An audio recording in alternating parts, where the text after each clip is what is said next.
हेडलाईन्सचे प्रायोजक आहे NBC bearings, लांब पळण्यासाठी।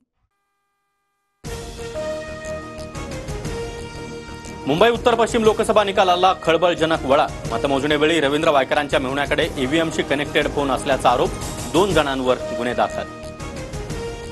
आक्षेपानंतर फेर मतमोजणी नव्हे तर फेर पडताळणी झाली। प्रकरणाचा सखोल तपास सुरू। ईव्हीएम मतमोजणीच्या वादावर निवडणूक अधिकाऱ्यांची माहिती।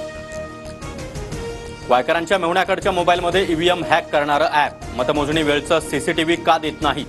ठाकरे गटाचा निवडणूक आयोगाला सवाल। ठाकरे गटानं जिंकलेल्या जागांवरील ईव्हीएमवर संशय घेतला नाही। वायकरांना जनतेनं निवडून दिलाय, कितीही आदळापट करा, धनुष्यबाणाला जास्त मतं। मुख्यमंत्री शिंदेंची ठाकरे गटावर खोचक टीका। पराभव जिवारी लागल्यानं त्यांचा रडीचा डाव सुरू। रवींद्र वायकरांचा ठाकरे गटावर पलटवार, तर वायकर पोस्टल मतांवर विजयी। निरुपमांनी देखील आरोप फेटाळला।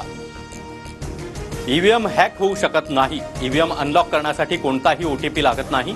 निवडणूक आयोगाचा खुलासा, तर मतमोजणीचं सीसीटीव्ही न्यायालयाच्या परवानगीनंतर दिलं जाईल, आयोगाकडून स्पष्ट। वायकर प्रकरणामध्ये थेट राहुल गांधींचं ट्विट। ईव्हीएमच्या पारदर्शकतेवर टीका। एलन मस्क यांनी शंका वर्तवलेल्या ईव्हीएमच्या ट्विट रिट्विट करत मुंबईतल्या निकालावर सवाल। एलन मस्क यांनी गाड्या बनवण्याचं काम करावं, फुकटचा सल्ला देऊ नये। खासदार प्रफुल्ल पटेल यांचा खोचक टोला।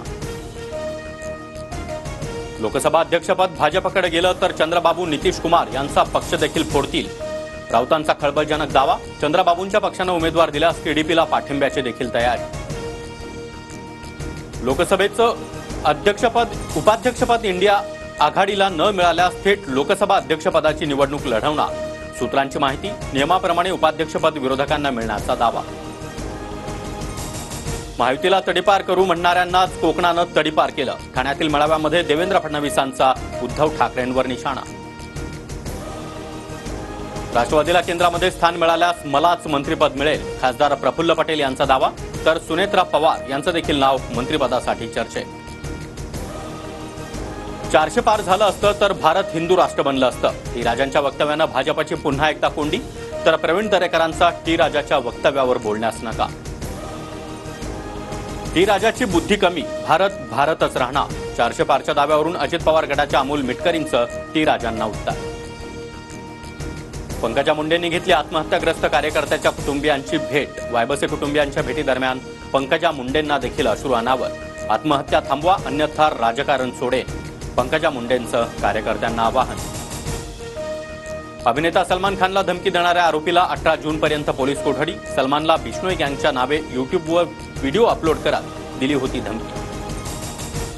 राज्यामध्ये पुढील 3 दिवस विजांच्या कडकडाटासह मुसळधार पावसाचा अंदाज। आज आणि उद्या मराठवाडा, मध्य महाराष्ट्राला येलो अलर्ट। कोकणात देखील 2 दिवस मुसळधार पावसाचा इशारा। हेडलाईन्सचे प्रायोजक आहे एनबीसी बेरिंग्स, लांब पळण्यासाठी।